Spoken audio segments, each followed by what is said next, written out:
Welcome to From Caving In to Crushing It, the podcast for those who find themselves immersed in adversity and choose to write their story instead of having others write it for them. I'm Drew Deraney, and I'm your host. Orly, I'm so glad you came on. It's really great to see you. Thank you for having me. Oh, it's my pleasure. It's my pleasure. So I'm very grateful you're in my life, and we've gotten to know each other very well over the last year or so. And your story is absolutely unbelievable, and you're very inspirational that you share your story to really strengthen other people. And so many people I've seen and heard really learn a lot from the way you carry yourself. So that's why I really wanted to have you on. Thank you. You're very welcome. So we all know that life is not linear. We aren't where we are because we've always wanted to be, right? Life throws us some curveballs and ends up taking us where we are. If you could go as far back as you feel comfortable, to get to that moment that you realized, there's a better way to live, and kind of go into that moment and let us know a little about you. Well, thank you. Yeah, it's a definitely loaded question. Yes, it is. So it's a very loaded question. So how far can I go back? I think it's in my childhood, because I saw my parents struggle, with money. And I also realized very early on, and I don't know how, but it could be instinctively or intuitively, that when my father's, when I used to ask for money to go to a movie or whatever, my parents would say, well, we're not Rothschilds, we're not, do we have the face of a winner? Do you, my father would spend money on lottery, and I would say, why do you buy so much lottery? He goes, well, we don't have the face of a winner. And so it was so many of those little things that I was like, oh my God, lack of money, lack of opportunity, lack of all that stuff. And then they had the opportunity to have a business, and they didn't want to work hard at it. So they felt like, that, okay, we give up. So they gave up too soon on too many places, and my parents changed jobs many times. And so I felt like, this is not where I want to live. I want to have a better life for myself, live, spend, do what I want when I want to do it. And I think that started then. I became a very young entrepreneur at the age of 14. Well, it's impressive because most of us, and I'll put myself in there too, more greater than 50% of our belief systems formed by the age of 7 years old. And correct. We're on autopilot till we're 18, and our belief system's kind of handed to us. And then most of us don't push back. You pushed back at a young age. The entrepreneur spirit, where did that come from, and what did you do with it? So early on, I had the taste of money, how to make money. I delivered newspapers. I used to do cold calling, even at the age of 14, with my parents' agreement. One of their friends had a calling center where we had to make calls, cold calling. So I started in that. And I also did it for my mom's boss. And I also used to put labels on products for a beauty product company, and all, so all these were like summer jobs, right? So I did that. I also delivered the newspapers, and I babysat. So I got the taste of money, and making money was just a fun thing to do, right? You're a child, you're 12 years old, you're making all this money. I'm going to spend it on my things, but then something happened with my mom where she bought things for my brother to go to school. So we went to like Walmart, right? It was a Walmart. It was called Kmart at the time. And so we went to Kmart, and I remember this scene vividly, so I can share it. My mom was buying a sweater for my brother for the new year, for the school year. And I was like, what about me? They were there for girls too. They were like both colors, like they were reds and pinks and so on. And there were also browns and greens and blues. And so I asked, and she said, well, you have your money, buy your own. And from that moment, I decided that I will not ask for money. I will make my own money, and I'll never ask again for anything. So from that age, I paid for my own stuff. I've never asked for anything. And that was a real pivotal moment. If you think about it, what prompted me to even become more of an entrepreneur? I'm going to make money because that was my driver point. At the Absolutely. age of 14, we also went to Wildwood, New Jersey for vacation every Mhm. year. Right. And at the age of 16, I went with my parents again. It was a family vacation right after school ended. And while my parents used to go to the casinos and things Mhm. like that, they would give us money to go to the arcades on the boardwalk. Sure. But I took that money and I saved it. I didn't spend it on arcades Wow. and nonsense. But Okay. what I did was is I went to look for a job. I went to look to see how I can get working papers. And at my age, they were giving those working papers for anybody that's under the age of 60, Okay. 18, Hmm. because at the age of 18, you would have to go through immigration and all that stuff. Okay. So I rented a bike to go all the way to North Wildwood so I can get my working papers. And I got myself a job and I got myself a place to stay for the rest of the summer. And then 2 days before my parents were leaving back to go to Montreal, I told them that I'm not leaving with them. And they said, what? Right? Like my mother said, well, what are you going to do? And I said, well, right after breakfast, I will show you where I'm going to be living, where I'll be working. And that's how I'm going to stay here for the rest of the summer. And so it was. And they met my bosses. Wow. I found myself a waitressing job. And the rest was history. I went back a couple of summers after that while I was going to college. And yeah, that's how I started making lots of money. Good for you. And yeah, what I find intriguing is you built your own opportunity to gain confidence. Because if you had stopped at mom saying you can't have money because you have your own because you're working at it, you could have easily said, well, he doesn't work, and fallen into that. And so I give you credit for that.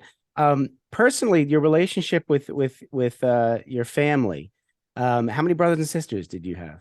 I have one brother. Older or younger?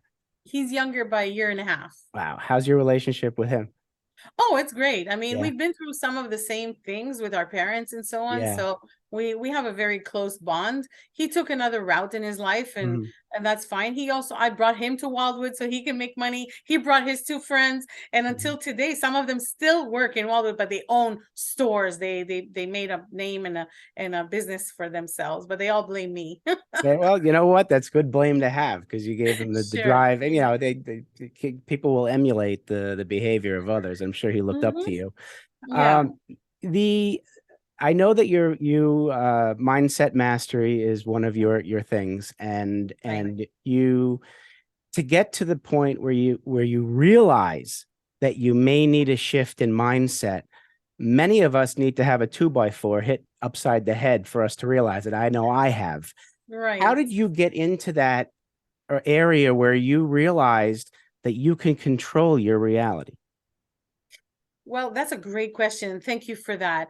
As an avid learner, I'm also, I love self-help, and I was introduced to self-help through the Tony Robbinses of the world and so on. When Mhm. Tony Robbins was just starting out, Mhm. I got introduced to his programs, and I got introduced to Deepak Chopra, Steve Covey, all of these guys, and I followed some of them. And after a while, there was something there, and I felt there was something there. Mhm. And I wanted to just get over my own heart, the my story, what I've been through, Mhm. and I will share with you what I've been Mhm. through. It's just a pivotal thing where I was in property management for so long, Mhm. and one day I got asked to speak at a women's shelter. Mhm.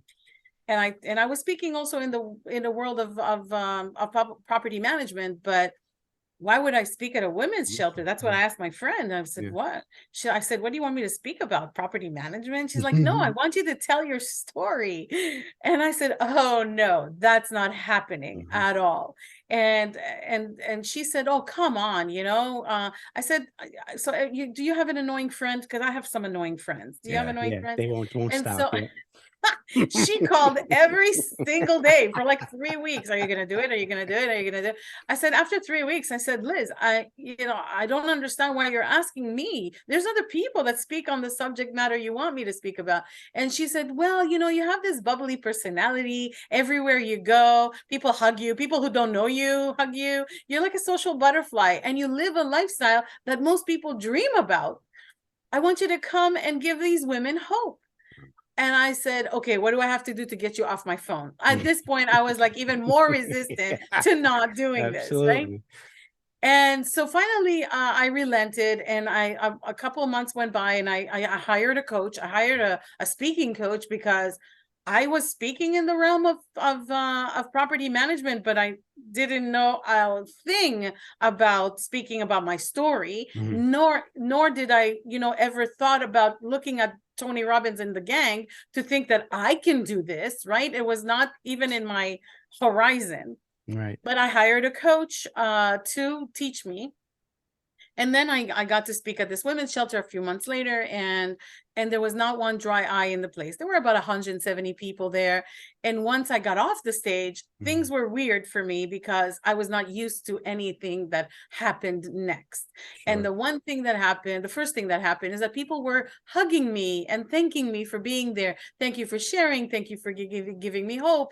And that started like brewing in my brain because I never had Mhm. that in property management. It was always Miss Amor and my board of directors and my condominium. Mhm. It was such an annoying type Right. thing, Yeah. where here I am, like, showered with love Mhm. and appreciation that I never lived before. The second thing that happened, it was one lady that came up to me, and she was crying profusely, and she said, thank you, you don't understand. And I said, no, I do understand, sweetheart, you just need to breathe, because she was really Mhm. hyperventilating. Right. Right. And back and forth we went, as at one point she yelled at me, no, you don't understand. And I was taken aback because Mhm. this was my first motivational Right. speech. Now I'm laughing, but I was not laughing at the time. No. I was so taken aback that I didn't realize what was going on, but everybody had quieted down around us. So everybody was listening in on Right. what's going on. And she pulled a piece of paper out of her pocket and she showed it to me. And she said, you see here, this is how I was going to kill myself this morning. In Wow. fact, I don't remember driving from my house to the shelter. As you can see, that's not where I was going, but I want to live, and I want you to show me how. Wow. Drew, I was in Niagara Oh, Falls. Like, I was crying. I didn't know how to hold myself. I have goosebumps still yeah. telling you I this. just got This has happened goosebumps too. Yeah. 25 years ago. Wow. And so it was really euphoric in a way. And to tell you my story really quickly in 18 seconds is that Mhm. I was actually a beaten up child. I was molested 4 times before the age of 14. I was raped 3 times before the age of 22, twice gang raped, 9 months apart, left for dead. And I was also married to a very abusive husband, both mentally and physically. And as a result of that, I gained a morbid amount of weight. I was 428 pounds at my heaviest. I had to have 4 abortions because of that. And for those of you who are against it, I am against it. It's just a decision that I had to make Mhm. really quickly at the Mm. age that I was and the Of way course. that it happened. Oh my gosh. And I need to say that now. Mhm. And then and and this is where I was, so it was kind of a moment where it was a pivotal moment in my life, where Yes. I realized that what I was doing in my life, such as property management, was Mhm. no longer serving the greater good and the bigger purpose for me, which I believe that we, each and every one of us, come into this planet, into this world. Our soul, our body is just a vehicle. I believe in that. Mhm. And I Mhm. also believe that God put us here to experience everything. Mhm. So we can Absolutely. take it as oh my God, what happened to me and woe is me. Or we can say, okay, what can I learn from this, right? In my Absolutely. mindset mastery program, I show people how to understand that these type of gifts are wrapped in sandpaper. Mhm. So what can we find about it, right? So I went through that story because I probably am here to make a difference in other people's lives and to inspire others through it, right? Yes. Geez, there's so much here to unpack, Orly. You talk about gifts and we talk about resistance, right? We resist a lot of things in our lives because we're trying to protect ourselves. Your friend trying to get you to speak at the women's shelter, and we talked about God.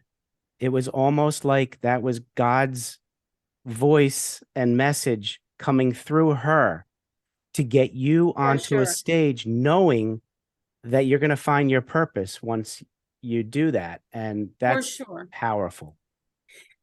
And to add, that's a great point that you're making, because to add to that, I was really starting to hate property management. I really Uh-huh. didn't like it anymore. I wrote 2 books on the subject matter. I changed Yeah. the law in the state of Florida. I did so many great things, but Yeah. I hated it at one point. It Hmm. was already getting to me, you know? And Yes. and I believe God, the universe, whatever you guys believe in, um, it sometimes it nudges you. It kind Hmm. of puts something Hmm. like a stick in your wheel, and something is happening there in your life and you don't pay attention, and then it punches you, and it does another thing that will throw you off. And what happened to me was that my girls in my office stole $84,000 out of my bank accounts, you know. So another thing happens and another Yeah. thing happens Right. until you're pushed to the ground and you have no other choice but to listen. Hmm. And that Absolutely. was my listening part, where, okay, I'll do this, right? Very resistant, but very also um uh you know, understanding that there must be a message around this, Hmm. but not really wanting to acknowledge it. Absolutely. Now, Right. do you think you get off the stage speaking at the women's shelter and you're getting the hugs and the accolades from the women? I know we don't do these if thens, if thens. If the woman who was going to kill herself didn't approach you and pretending that didn't happen, do you think you would have gotten to where you are now with just the hugs and stuff like that? Or did you need that bigger nudge from that woman? Was she sent from God? I'm going to To, answer it for my own experience, yeah, yes. but I'm going to also answer it in a general way, Okay. because life will throw things at you, Hmm. as you said earlier. But a pivotal moment in your life has to be substantial. Hmm. Right. People, until they get bankrupt, they don't understand the meaning, the value of money. True. People that lose, you know, until they get divorced, they don't listen to their spouses, or they Hmm. don't see the signs, or they it's not that they weren't there. They were all Hmm. along, they were there, but Right. we didn't listen and we didn't want to acknowledge. And so this happens to us through life, and that's the pivotal point that you can either take and make it a positive change in your life, or you can take and go into drugs and alcohol and do whatever to erase it from your mind for a short period of time. And then you have to rebuild yourself Hmm. in order to achieve anything. And so people don't need to get there. It's like when somebody dies in that is close to us, Hmm. and we kind of think, you know what, life is precious. Well, life is too short, right? How many times have you heard life is too short? Life is too short. How many people actually use life as it is short, as Hmm. you will die tomorrow? How Right. many people live for today, happy today, blissful today, abundant today, instead of waiting for tomorrow, where they will not, is not, the which is not promised, Promise. right? And so when you go um into that question where you say, if it didn't happen, Hmm. would you have still have a pivotal moment? I would have had a pivotal moment, but maybe not that day. Exactly. Right. It It's may just not have going to happened happen that no day. matter what. That's The right. pit, so that's where I meant by, for me personally, Right. and as a general rule, it has to be Right. substantial. It has to be substantial, and you have to be willing to make a change, because if you weren't ready to make that change, you may not have done it. A lot of people miss those signs. Well, really, I wouldn't have made the change then. Then, I would have made a change maybe later, and right. maybe I would have lost maybe 10, 20 years of my life Exactly. looking for the next thing, Hmm. or I would have continuously suffered Hmm. different types of pivotal moments Right. where could I could take advantage of, Right. or that I could just continue in the way many people are still dormant to Hmm. that, where, you know, you can't tell, you can't take them out of it. They No. like to go to the work, they like to go to, they have a job, they like to do their job, they like to get their salary, they like to have their place to live, whether it's renting or buying a Hmm. house, and then they rent a car or lease a car or buy a car, and then, you know, like they just live life with payments, making ends Right. meet, having plenty of credit cards, building their credit, having a credit, no credit, it doesn't really matter. They just live that life until they die. Yeah. And And yeah. And you and say that's something the often, you don't know what you don't know.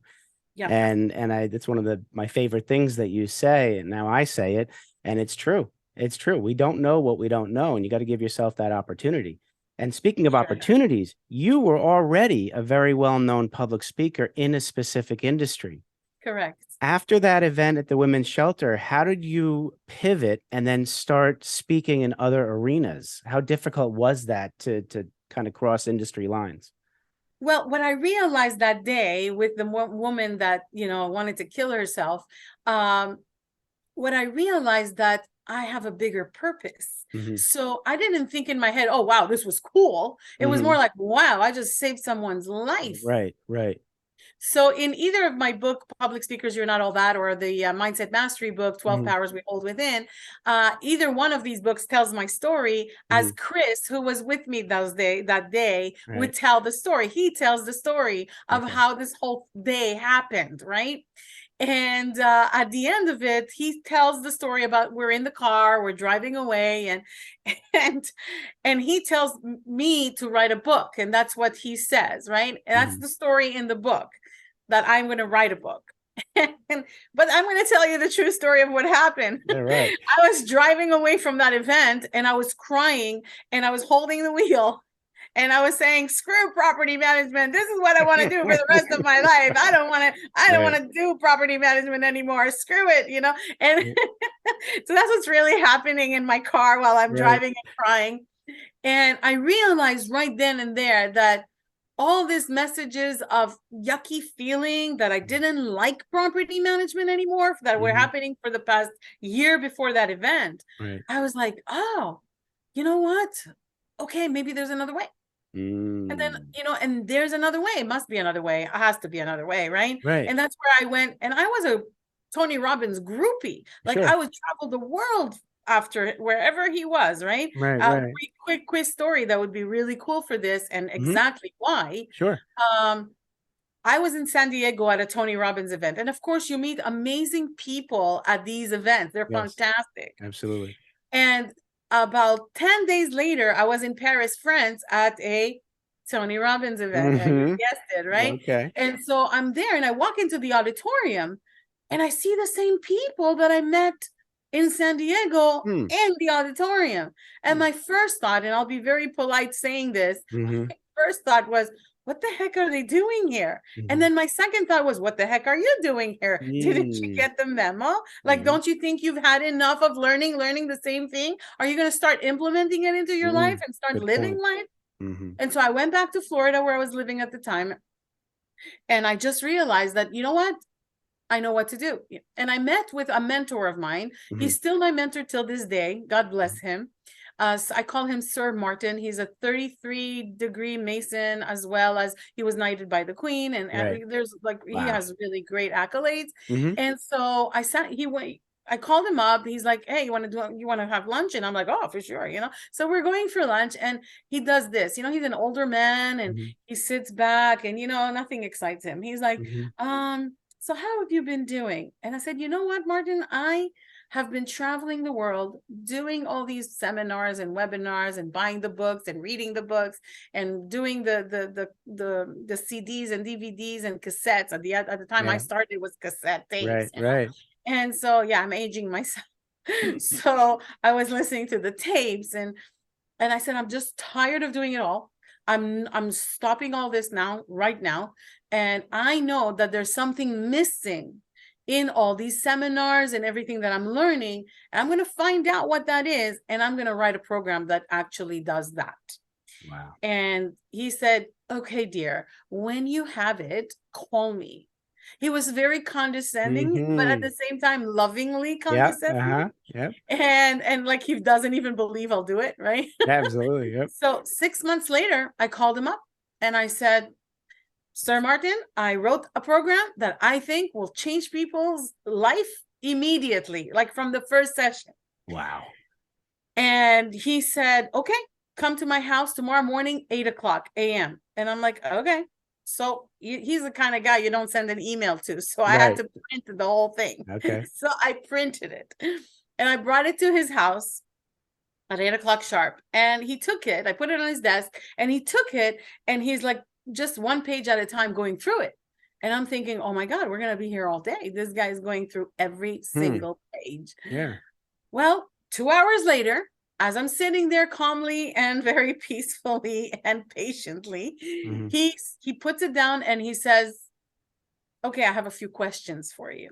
And I'm like, okay, shoot, I'm in. All right. So now he's asking me questions of the sort of, well, how did you find out this? How do you know this will work? How do you know this is going to work? Where did you get this kind of information? What if, what if, what if, what if? And we were going on and on. And if you know, Drew, when you're on full adrenaline, Yeah. you don't know the concept of time, Nope. thirsty, hungry, nothing. Nope, You're not on at all. full adrenaline. Nothing Absolutely. matters. Right. So after so much of drilling, he says to me, do you know what time it is? And I thought that was like the stupid question on, on the platform. Right.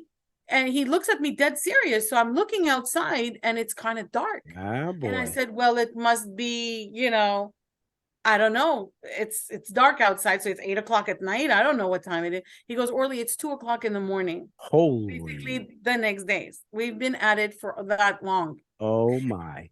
And he says to me, if you came to me to get my blessing on this program, you have my blessing. It's a great program because all I did all day was try to convince you that you don't have your information, but you answered every question with certainty and determination that it not only certainty, but I think it's conviction Conviction, that right. this is it. Then you don't need me. This is really great, And so I went home crying again, right? Because the adrenaline has left my Oh body. boy, And yes. when your adrenaline leaves your body, you cry. That's the way it works. Right. And so I'm driving and I was driving, and when I drive or when I'm laughing or crying, my cheeks are so big.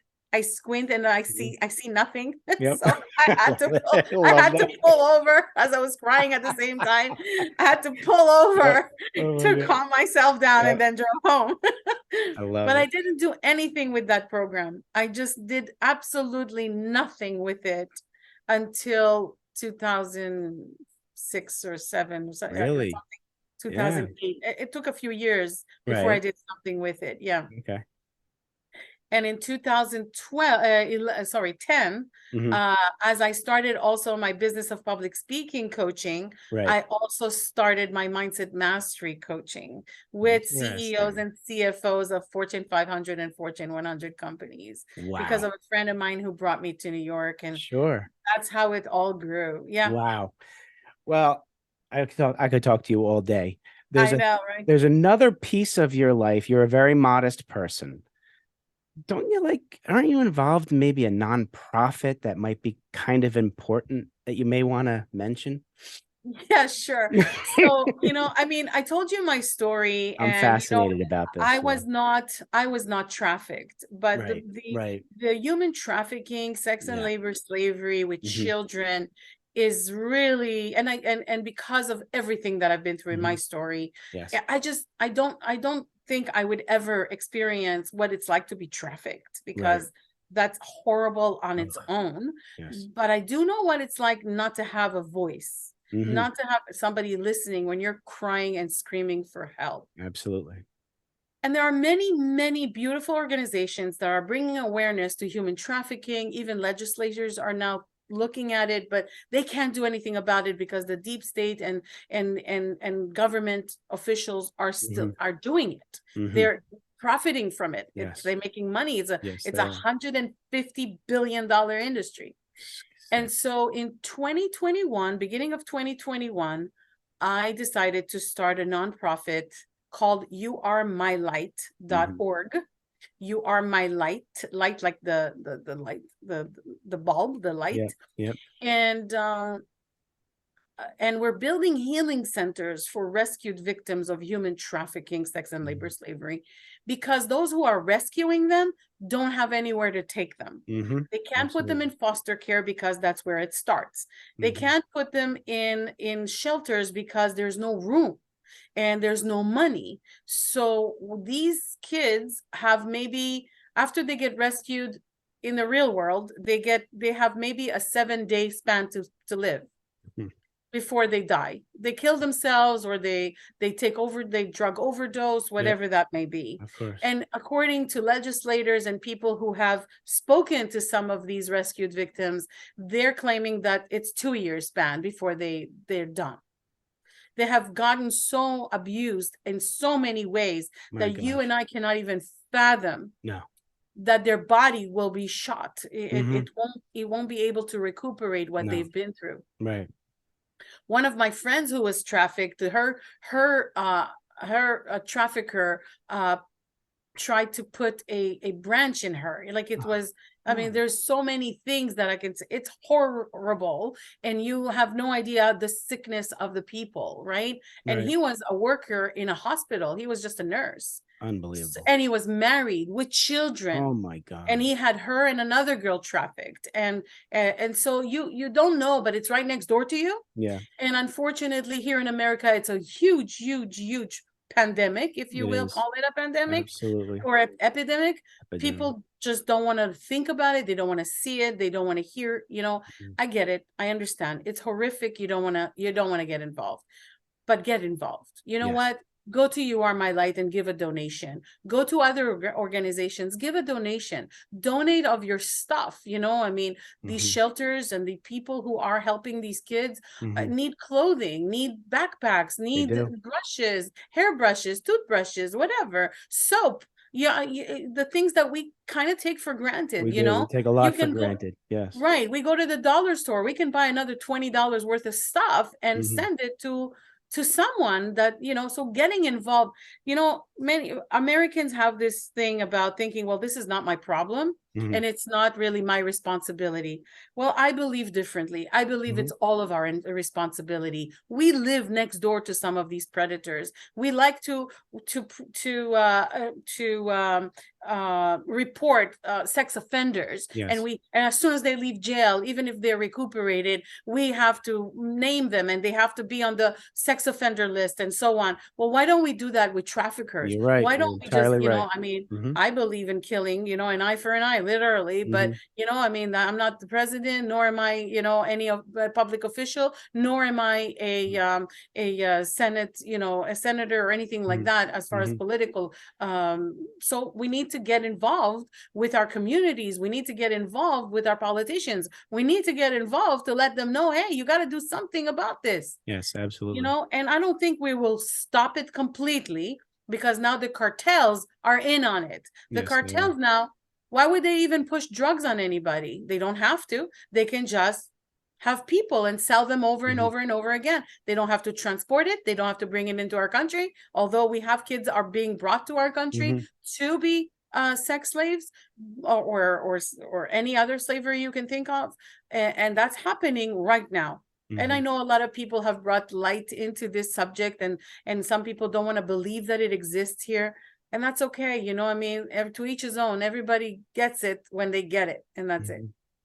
Well, you're an amazing person, and you're providing a service, the aftercare piece, that is Yes. often neglected in many arenas in this country, whether it's the military, police.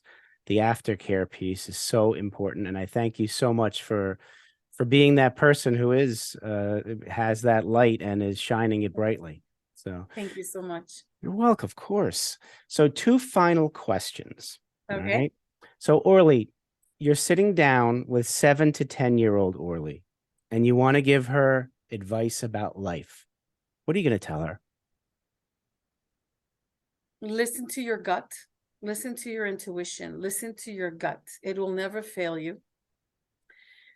Things will happen, bad, good, no matter what.